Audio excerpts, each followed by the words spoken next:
Jeff Seckendorf. This gentleman is fascinating. He's almost 70 years old. He has a world record in cycling. I can't pretend to understand it, but for his age group, he's got the world record. He's currently going for another world record. It's an hour cycle where it's high endurance. You get the most you can out of that 1 hour. He started as a pilot in the Northeast in the 80s. He turned into air shows. He built his own plane. He became an instructor. He started diving as well.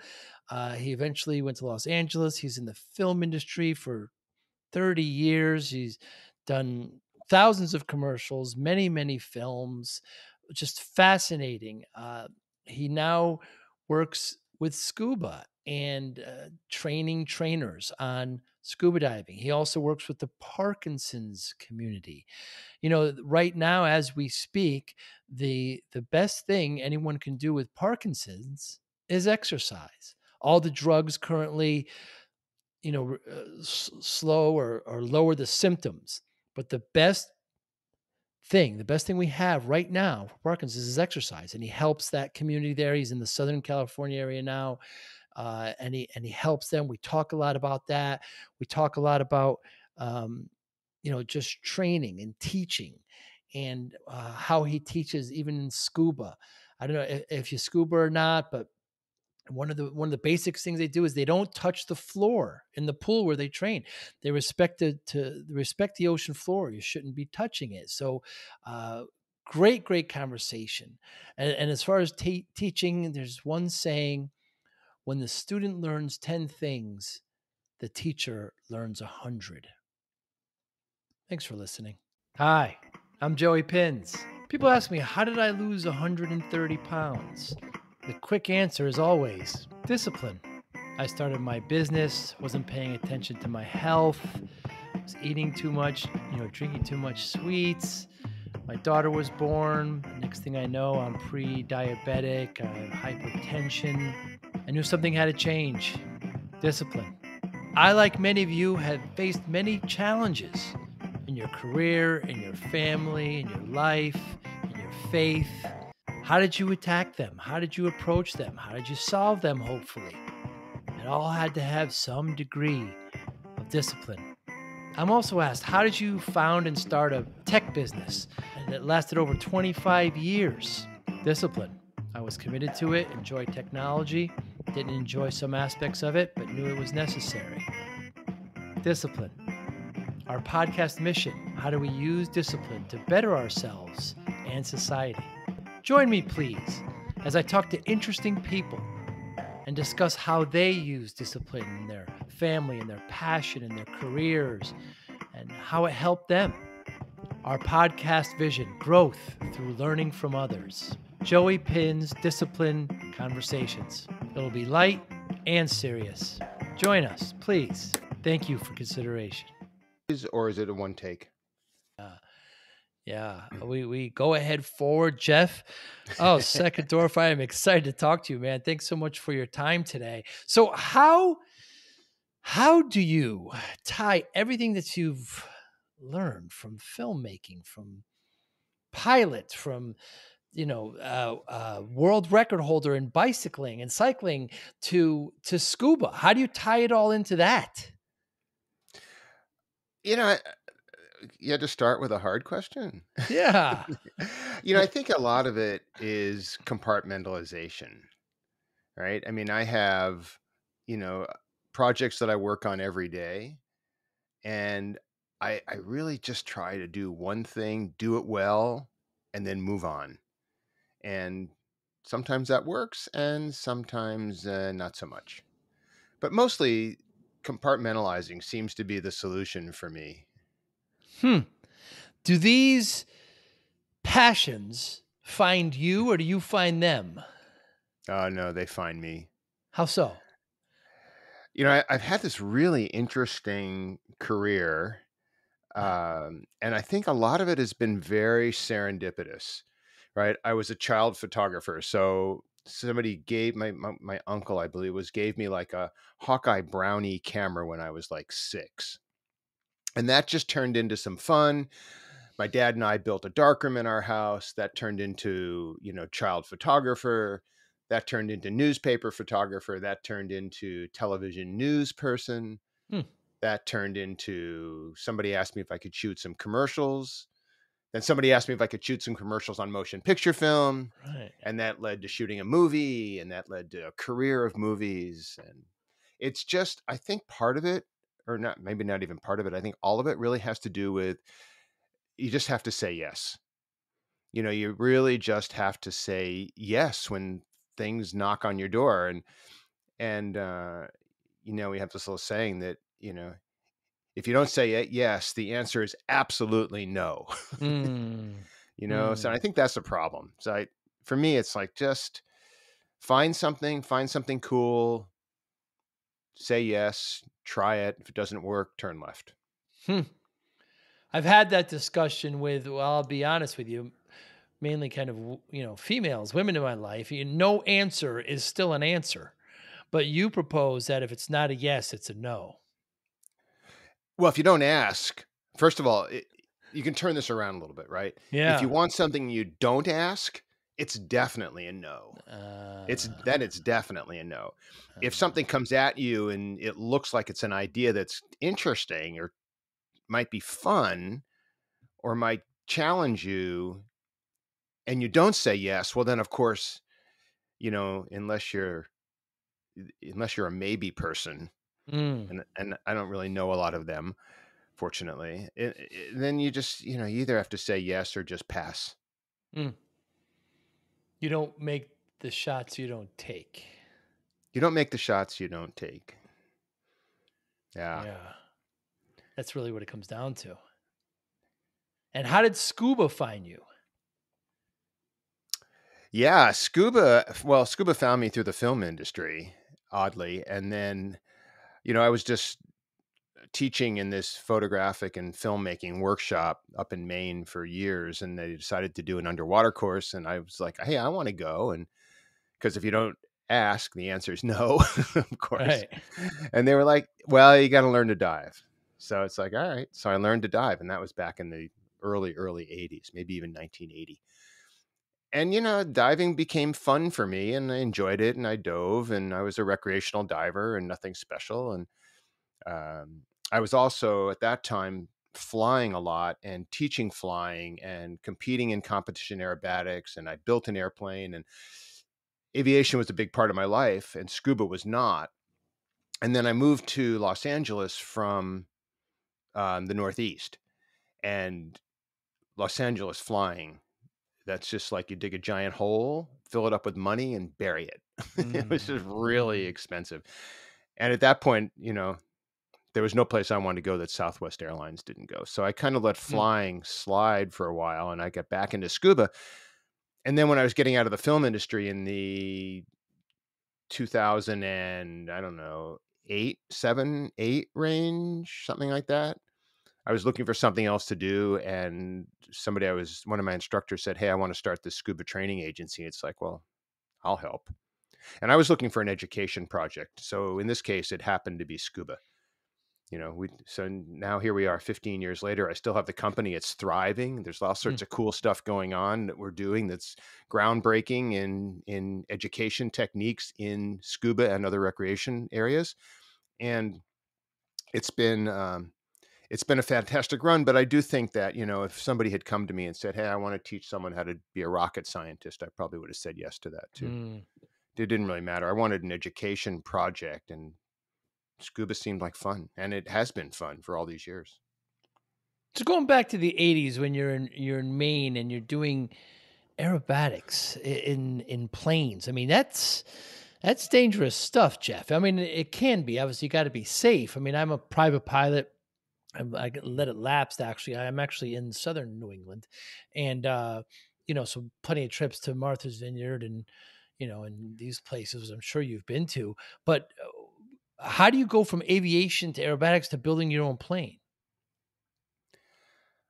I was in upstate New York for most of that, and Ah, the flying was amazing. I was based in Saratoga Springs for 20 years. It was incredible, and so I flown into all the same places you have, like yes, day yes, trips to Provincetown and Martha's Vineyard and yes, Nantucket, and yes. down to Washington and up to Montreal.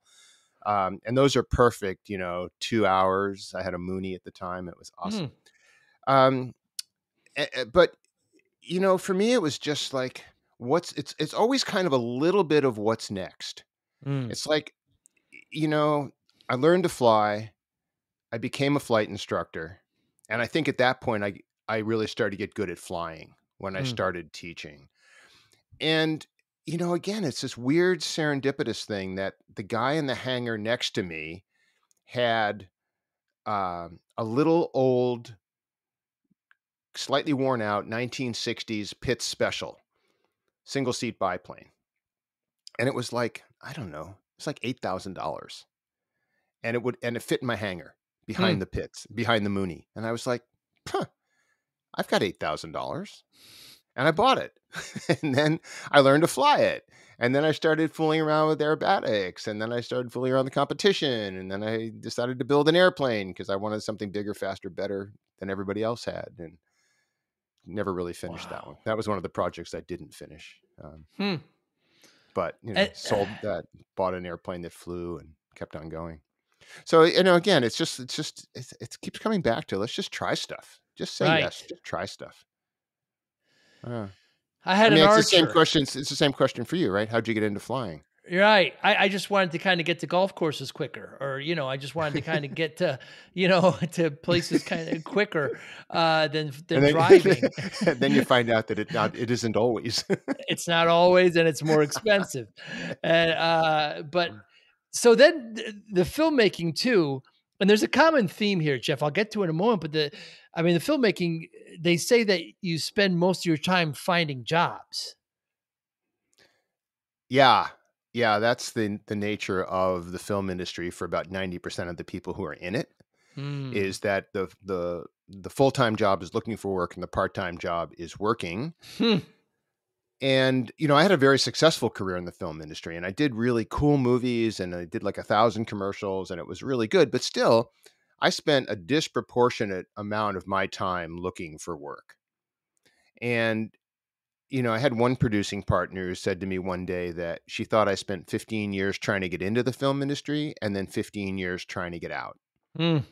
And I think that was a bit of a hard pill to swallow, but I think it was really accurate, because at some point I just wanted a gig that I didn't have to work so hard to find work. Mm. Mm. And then scuba came along, which of course, the first 3 years of that was just building a startup. Joey, there are two reasons I think to start a company, right? One is you find a niche and you fill it, which is the good way. And the other Mm. is you have a passion and you start the company, and then you try to ram your product down the throats of people who don't think they need it. And that was B, and that's what we did with scuba. So it was a long run to convince people that the world needed another scuba certification and training agency with a slightly different bent. But here we are 15 years later. Apparently we were successful at that. So And it all really comes back to teaching. I mean, yeah. at the end of the day, do you consider yourself? And then you got into cycling. You hold world records. Or you're still going for this hour record? Is it? Are you still going for Oh that? yeah. Yeah. I just got off the bike. Um, things shift in my life a little bit, right? I'm not flying much now, just with friends once in a while. I dive a lot, but I dive a desk even more because I run this Mm, company. Um, and then cycling, I've ridden a bike forever, right? I'm 68, so I've ridden a bike for 50 plus years. And in my 50s, I started competing really for the first time. I started doing triathlons, and I was always a good runner, and always a pretty good cyclist, and always a horrible, terrible swimmer. And mm, um, but I had a nice run at triathlons, and that was fun. And then um, on my 60th birthday, I just woke up one day and said, I'm done running. I looked around and all of my friends were injured. Mm. Everybody had screwed up hips and screwed up knees and screwed up ankles and Achilles and everything else. And it's like, I'm super healthy. I think it's time to stop. Yeah. And I read a great book the other day. Remember Annie Duke, the poker player? No.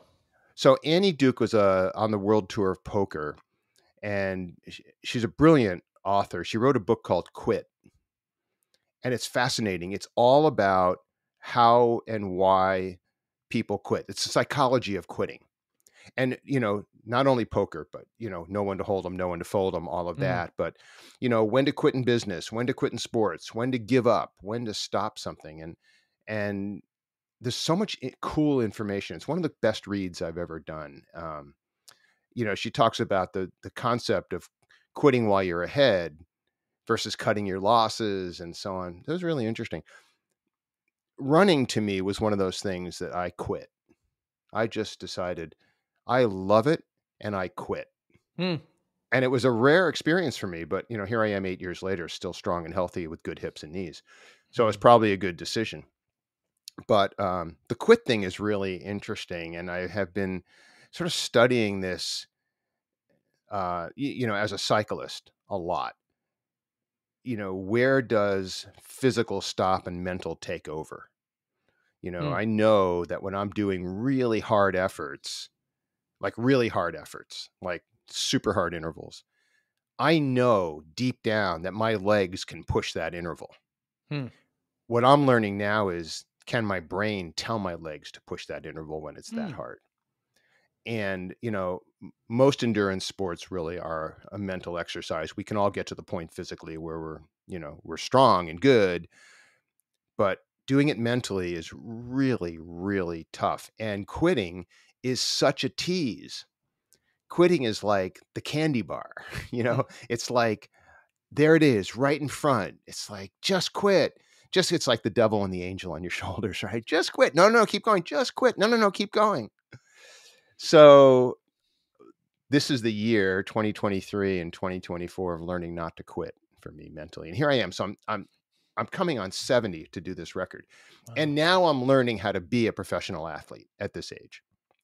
It's crazy, but it informs the rest of my life. How so? Well, it's tougher for me to quit now. you Uh, know, when things get to a point where it's like, oh, that's just hard. It's like, okay, is it hard in my legs or hard in my brain? Right? If I just need to hunker down and finish something, even though it's hard, it's so much easier now because I know I can do it. And that's the thing about endurance sports, right? Once you cross that threshold that says, I can go harder than I think I can, and you do it, and then you go home and take a shower and apply that attitude to the rest of your life, mm. well, now all of a sudden, cycling is no longer about how fast or far can you ride a bike. Cycling is how well does some mental challenge that seems impossible inform the rest of your life. Mm. Now, you don't need to be an elite athlete, or in my case, a master's athlete, to do this. Um, you can be anything, right? It's just that endurance sports is the easiest place to see it because it's one of the hardest things you can do. So, like, I have some coaching clients and I've just started giving them stair repeats.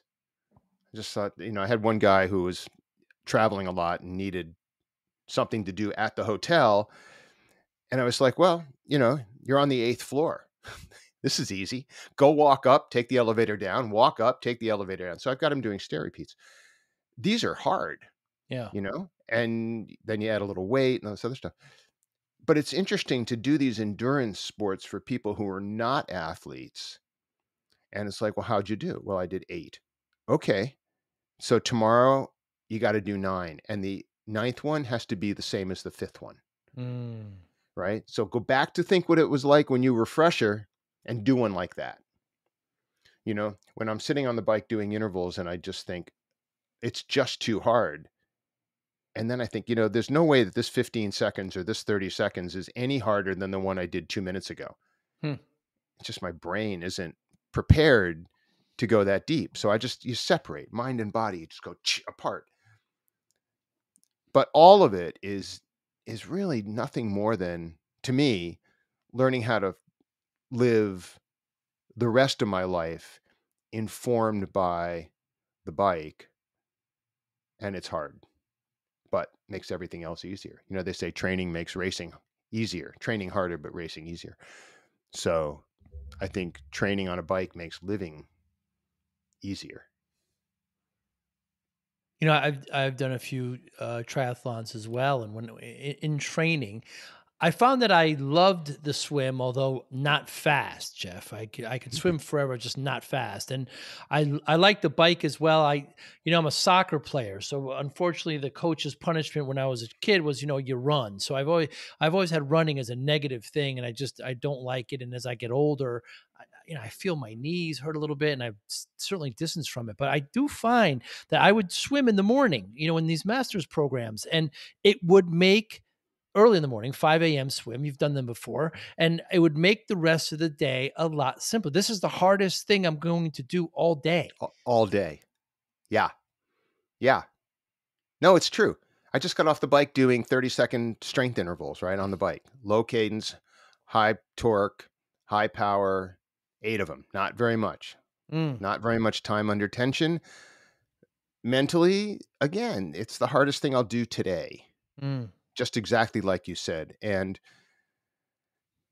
so, being able to talk about it, first of all, is the funnest thing ever. right. And now moving on to whatever I do this afternoon, it's going to be just more fun because nothing's as hard as grinding out 600-watt intervals on a bike. Mm, You know? it's a stationary bike. Today was, yeah. Today You know, was. the biggest thing that I learned that shock people when I tell them that don't bike is that, pulling up is just as important as pushing down. As kids, we would stand on our bike and push and push and push. But, with the shoes that lock into the pedals, you're just creating just as much motion when you pull up. So it's both, and it creates a lot of speed. Your thoughts on that? Cycling's a very technical sport, Yeah. as is swimming. I never figured out the swimming thing. Hmm. Um, but I did figure out the cycling thing, and I figured it out through coaching. Mm, One of the things I've learned about being coached is coaching doesn't necessarily just make you faster. It also makes you better. mm, And I think that's the thing that really um, shifted me over the edge of being able to say, all right, whatever my coach says, I'm just going to do. It's kind of like if mm, you if you do the process, the results are inevitable, right? If you train, and then you go and do a time trial, which is just a timed event, I have a pretty good idea what I can do. Now, in a regular bike race, a mass start bike race, you can only control yourself. You can't control anybody else. So I have no idea how that's going to work out because I have no idea what anybody else is doing. But in my personal events, individual pursuit, individual time trials, these long records that I've been doing. I own the course record at the World 6-Hour Time Trial Championships on a fixed gear bike in my age group. And I have a pretty good idea how that's going to work out hmm. within reason. I mean, I still have to do the mental part. It's not easy, but I kind of know that because I've done the training, I've done the process, I've pushed all the buttons and ticked all the boxes. This is why self-coaching I don't think works well, but I know that result just becomes inevitable. And then again, I finish a ride like that. It happens once a year. And I get another jersey and I get another pat on the back and go home and train again and keep going and keep going and keep Mm. going. It's really fun. I really, for some bizarre reason, I just enjoy it.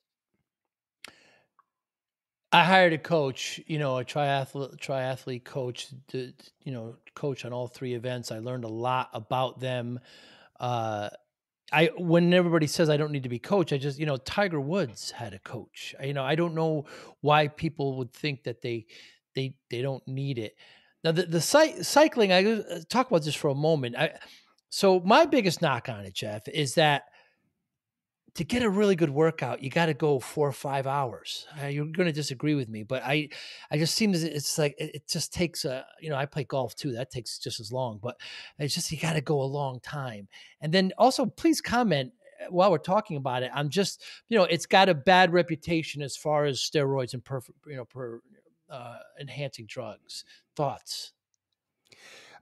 Yeah. So I think one of the things, again, in training that makes training functional is something called structured training, right? So structuring your training in a way that gives you the most efficiency, Hmm.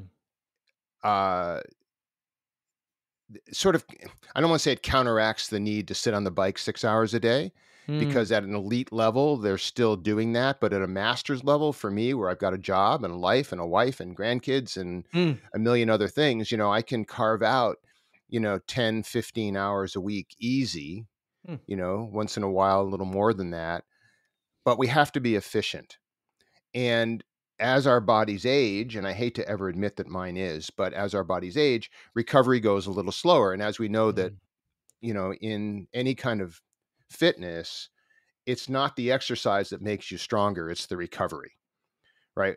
When the next day, when you're recovering from a ride, you're getting that adaptation, which builds the muscles back stronger. So the older I get, the more recovery I need, the less time under tension I'm able to do to get the same results that I would have had I been 40.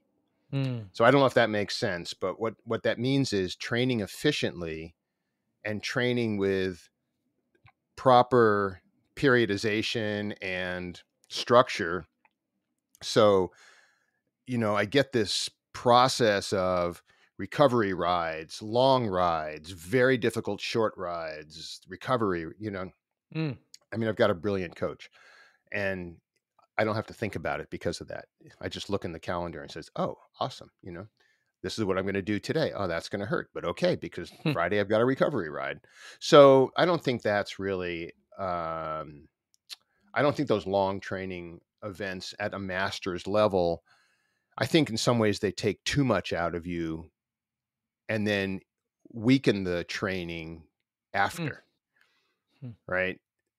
Um, so, and the event I'm training for is an hour, but it's like the hardest hour you could possibly do. Right. So, Right. as far as performance enhancing drugs, I really don't have anything to comment on that. I know I can only hope that, the professional peloton has cleaned it up enough. We still see positive drug tests coming out in the news. Um, you know, Sports science has increased to a point where, these guys are at such a high level just by training, exercise, diet, um, all of that. Um, I mean, I believed Lance Armstrong too until he turned out to be a crazy liar. Right. Yeah. So, We all did. maybe I'm just gullible. I don't know, but I'm trying to believe that a lot of that is cleaned up. I don't know. Mm. Everybody's got an excuse. You get caught, it was bad meat. So I don't know. I mean, I'm careful what I eat. I'm careful of supplements I take, and Mm. that's really all you can do, right? Do they test you? Um, when I do the hour, if I set the record, yes, they'll do that. Urine Not. or blood? Oh, I think it's just a urine test. It's urine. I think Yeah. it's just a urine test. Um, Fascinating. National level sometimes. Mm. International level, yes. State level, I've never been tested at the state level. Right. How safe is scuba? How safe is flying? How safe is driving your car? Yeah, there you go. Or walking across the street. Scuba is a very, very, very safe sport if the training is good. Mm. The accidents in scuba happen because of bad training. I would say 95%. I kind of You can almost leave it at that. I think that, people are untrained, undertrained, trained in a way that they don't remember the stuff they were supposed to learn, mhm. make mistakes. We have a thing, and in inexperience too. We have a thing here in San Diego that lobster season opens every year on October. I think it's October 1st. And on October 1st at night, a gazillion people go diving once a year at night by themselves to try to get a lobster before the lobsters get smart enough to start hiding. And every year, well, I shouldn't say every year, every couple of years, somebody dies, Uh, gets their arm stuck in a hole, gets separated, runs out of gas, you know? So scuba's super safe. If, you're careful, you're trained well, you dive with a buddy or dive with a team and have some fun. Yeah, no, it's good. It's like flying. You can I kill yourself remember. flying too. Absolutely, yeah. Unfortunately, one thing that you said that really stuck to me was, when you train, you don't let them touch the floor, the pool. You respect the ocean floor. Yeah. Yeah, that's the well, it used to be what made us unique, and now, of course, everybody's doing it, which is awesome. Ah, But, we came into scuba as a boutique training agency. We were a group of technical divers and technical instructors who were forced to teach a different methodology than we dove, right? So, traditional, old school scuba, you go in the water, you put on too much weight, you kneel on the bottom, you do your skills, and you pass. mm, And we turn the whole thing sideways and say, okay, look, you're going to be neutrally buoyant. You're never going to touch the ground. You're going to be a nice horizontal trim. You're going to do kicking techniques that don't silt up the bottom. And then you never have this problem. We have open water classes that, will swim by a group of people kneeling on the bottom and they've never seen that before. But, you're killing part of the food chain. yeah, the ecosystem. The big things eat the little things eat the smaller things, and the smaller things eat the tiny things. And then when you kneel on the tiny things, you kill them. Mm, So, yeah, we tried, UTD is a boutique training agency. We're not for everybody, but we are for people who want to learn it right, learn it well, be good divers, and be safe while diving in a team configuration. It's awesome. It's mm. been incredible. And what's the difference between diving in Egypt, Spain, Italy, France, Mexico, Dubai, the Caribbean, all places that you've been? They're all unique in their own way. I've had, the fortune to go a zillion places, mostly as an instructor. Mm, My job in scuba for the past 10 years has really been teaching instructors. So, the beauty of it is I just go where the classes are. I go where the instructor candidates are. And in doing that, I get to see really, really cool stuff. And, but everything's unique and everything's different. And, I have places that I love. Recently, the diving that I've had the most fun with is, my wife and I go someplace beautiful and we dive at, 20 or 30 feet for long dives and warm water and then back on the boat and, have a nice dinner and a glass of wine and rinse and repeat. That's become really fun for me. Whereas it used to be, hard, technical, deep, scooters, caves, rebreathers, all that stuff. And now I'm like, I don't know, maybe I'm getting a little softer. Now I just want to mm. go have fun. And I still love to teach. I still teaching instructors is really because it's teaching education. It's fun. Yeah, I think I heard you say that Cozumel is a great spot because you can do exactly what you just said. It's warm and you Yeah. do a quick dive and come out, and right here in the Caribbean. Uh, Cozumel's great because it's drift diving, right? The ah, current carries you. So all you have to do is just hang there and just watch yeah. the world go by. Hmm. It's really nice. You seem to have a great love for teaching. You're good at it. One of your quotes that I heard you say that when the student learns 10 things, the teacher learns 100. Yeah, it's true. Don't you think it's true? I think so. I mean, Yeah. isn't that why we teach in a lot of ways is, altruistically, we're working on other people, but Mm. personally, we're working on ourselves, right? If you take that path to mastery, I think mastery culminates with teaching. It's the place where you're really forced to know it, no bluffing, no faking, and again, I've had the really great fortune to be able to teach flying, teach scuba, teach filmmaking, teach cycling. And, I think each of those I've come to at a point where my my level in those few things was high enough that I could actually not bluff. I could Mm. just be honest, give up what I know graciously, not hold anything back, try to train my replacements, you know. Yeah, it's good. It's good. It's a very, very satisfying experience to watch the light bulbs go on in somebody else's mind, right? That is very rewarding. But you also help people with Parkinson's disease with exercise and trying to, try to help them along as well. And trying to, you talk about people that don't have never exercised in the past and trying to, teach them what it's like. And, I mean, that's really important for those people with, especially with that ailment. Yeah, so I got involved in the Parkinson's community. My wife is a nurse practitioner in Parkinson's, so she's a neurologist, and her whole practice is Parkinson's. So Mm. she's been leading these really interesting international treks for people with Parkinson's all over the world. They did Kilimanjaro, Wow. summited. I met her like 2 months after she got back from that trip, but then together we took groups to Mount Everest Base Camp, Machu Wow. Picchu, Camino de Santiago. Last year we went to the Dolomites, and next year we're trekking the Kumano Kodo in Japan near Kyoto. And it's, she's been running these trips to raise funds for different research or different organizations in Parkinson's.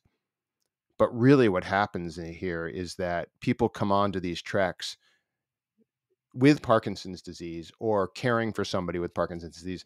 Often people who have never hiked this kind of distance, never hiked this kind of elevation, never hiked this hard, this terrain.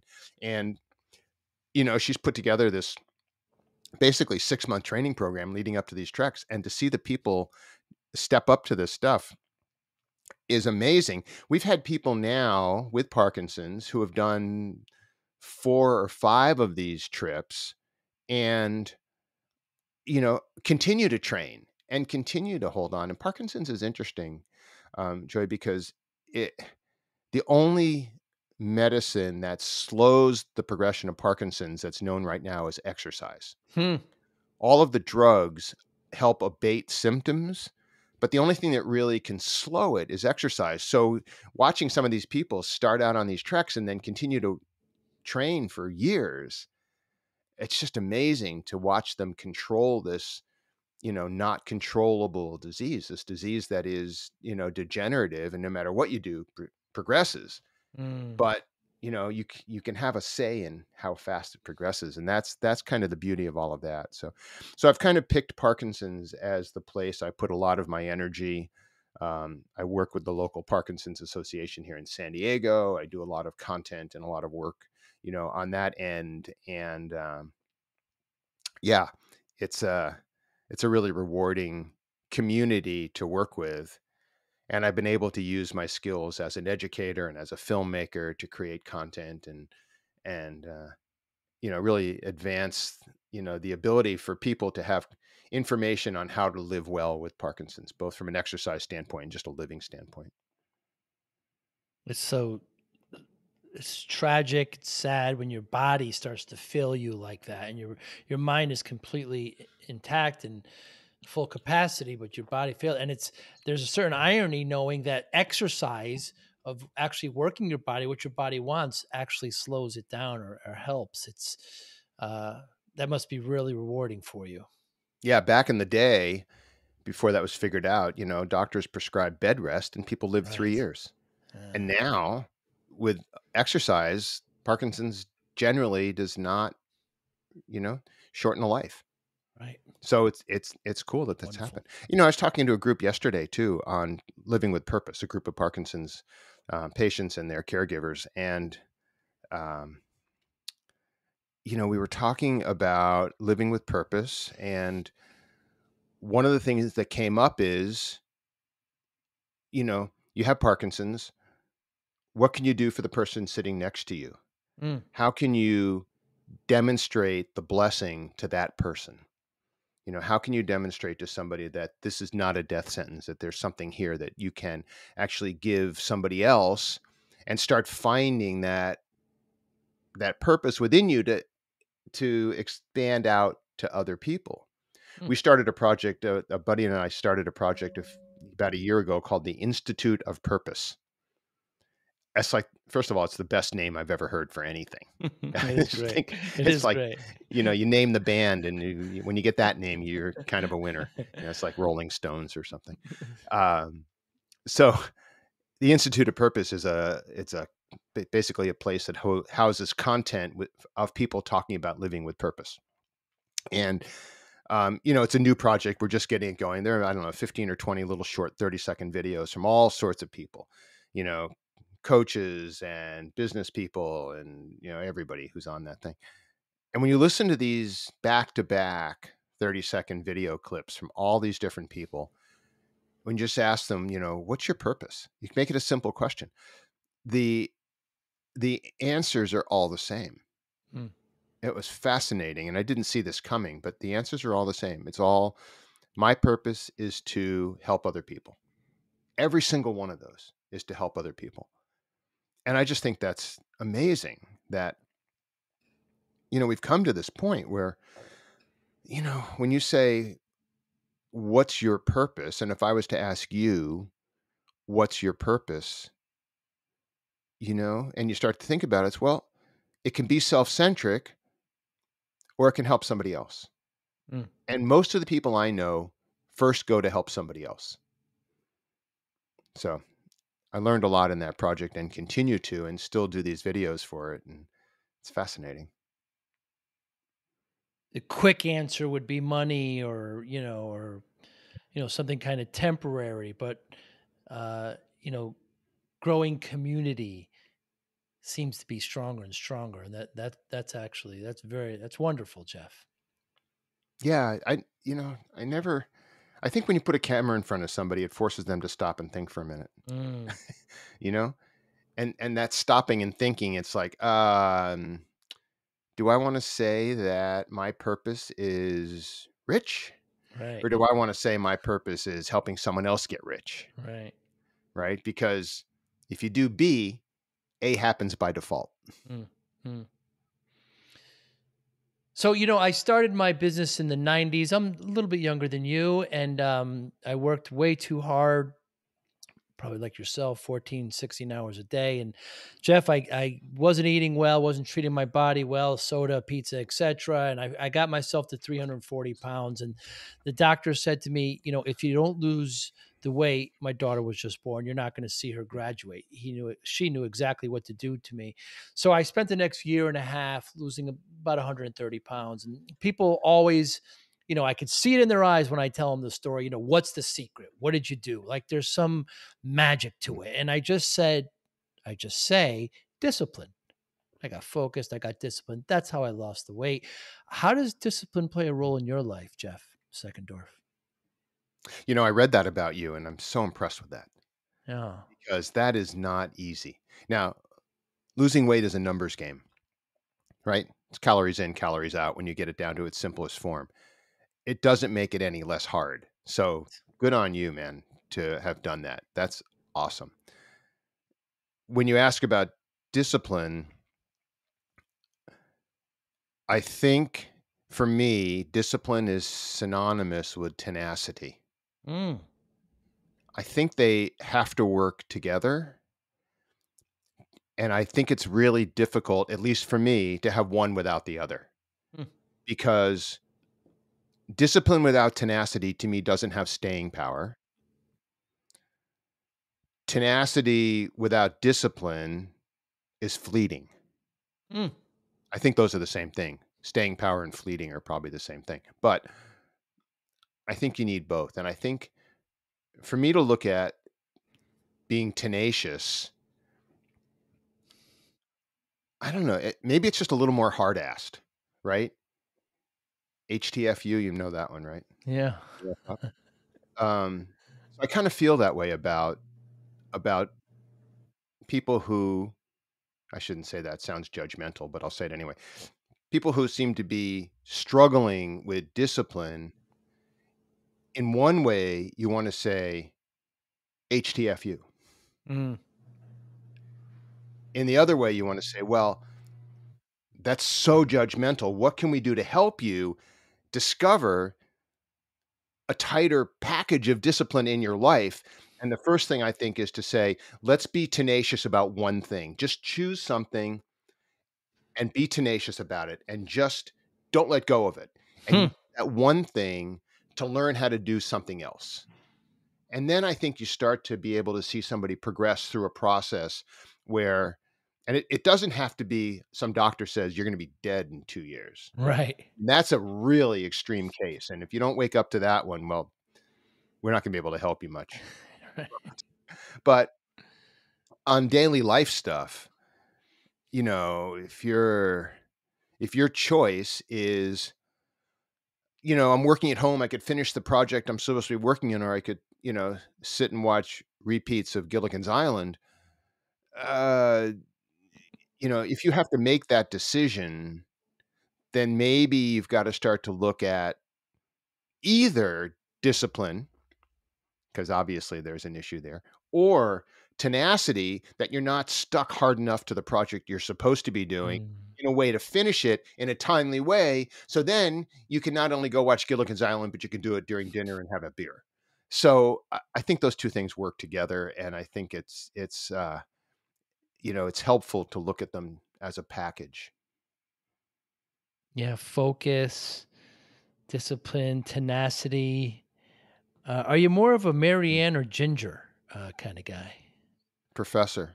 Ah, the professor, of course you are. Yeah, Yeah, professor. yeah, the teacher. Yeah, What's that line? They can make a radio out of a coconut, but they can't fix the hole in the side of a boat. in the side of the boat. Yeah, I don't know. They're still out there. Uh, for those who Gilligan's Island was a show in the '60s. I think it was only 2 seasons, I don't but know. it Does was does and, anybody not know it? It's we like, do, we do. I don't know. I don't know who's there. Fascinating take on discipline. You also talked about, with losing weight.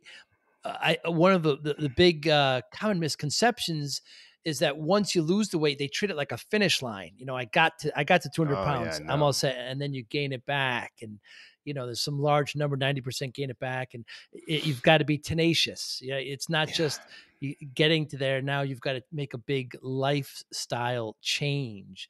So you talked about purpose before, but specifically, what motivates you, Jeff?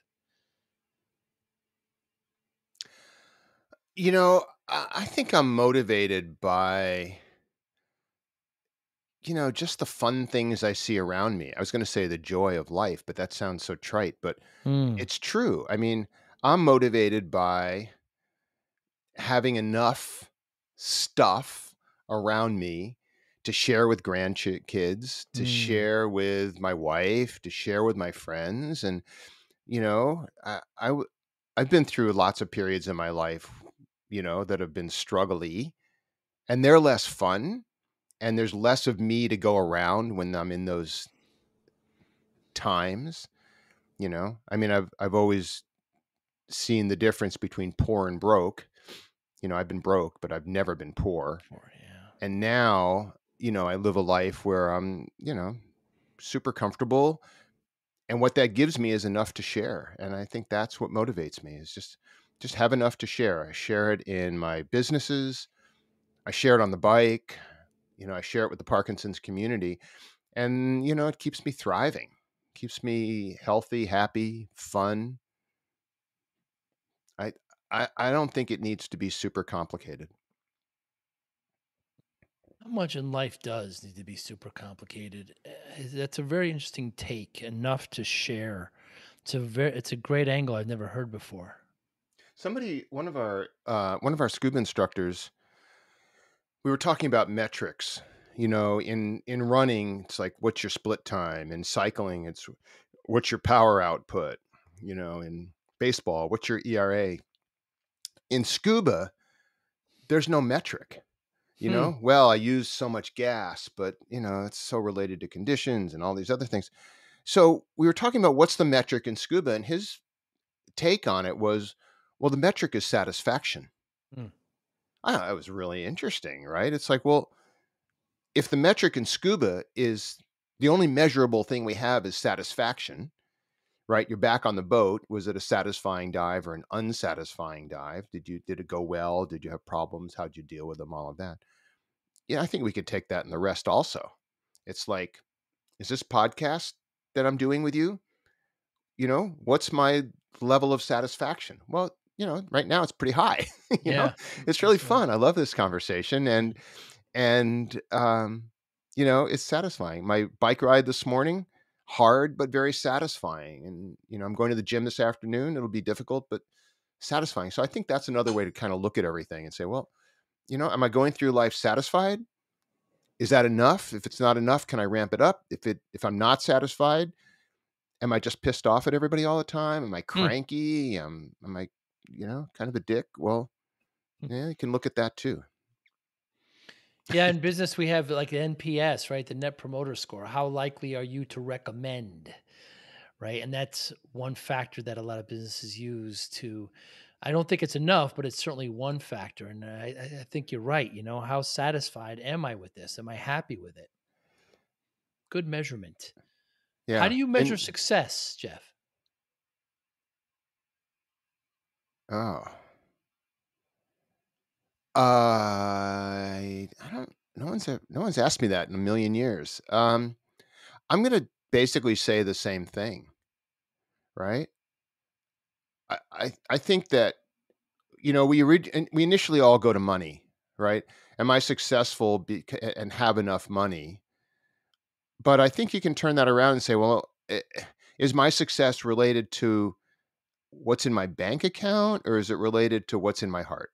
Mm. Is it related to, going back to this, do I feel satisfied every day? Do I feel like I get to, you know, pour a glass of wine and have a nice dinner with my wife and sit and, kind of look at what the fun things that happened to the day and what were the challenges, how'd this go? How'd that go? How's the dog? All this other stuff. It's at a point, I'm at a point in my life, right, where I'm in my late 60s. I'm still working full time, still loving it, not interested in retiring because I do the same thing but without the money, so why should Right. I? And I just think that, the level of satisfaction that I get out of just, finishing every day strong and healthy and having had some exercise and, maybe making somebody laugh. It's kind of, I don't need to overthink that one. It's easy to, but I don't think I want to. It's amazing how, as we get, I know myself, as I get older, I find that I have more questions than I have answers. But I also find that just keeping it simple and simplifying things is always the best way. We don't have to overcomplicate anything. We don't. We We don't. can, and we do, Yeah, we do all the but time. all the time. And what's the end goal except create your own angst? Yeah, very, very true. Jeff, I was excited when you accepted this. Fascinating, fascinating background and lots of great insight. I really appreciate your time. How can we get in touch with you? Anybody who's listening? Yeah, I think that I mean, the passion project right now is the instituteofpurpose.org. So you can go on there and see those videos. And if you're interested in participating, just shoot me a note and we'll set up a little video and you can tell me your purpose. And Joey, if you'd like to do it, I'd love to have you Mm. as part of that, because I think you'd be a great great little short video on that piece. And then for scuba, if you're interested in scuba, it's utdscubadiving.com. It's a cool company and it's got the coaching program and all that other stuff. So yeah, for sure. Make sure we put all that in the show notes. Jeff, thanks so much for your time.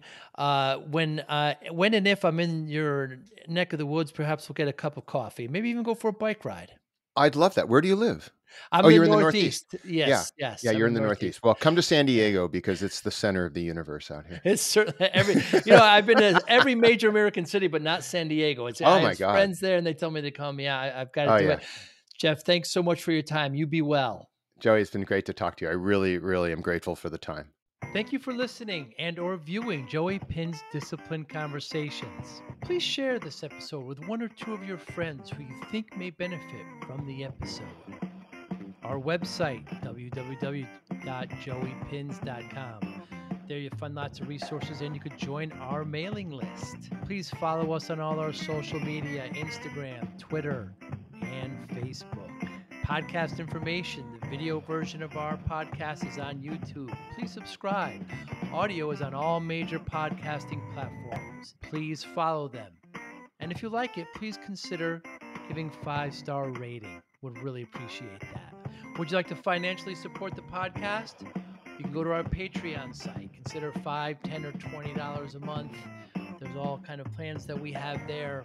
There's like a one-time payment. What is this podcast episode worth to you?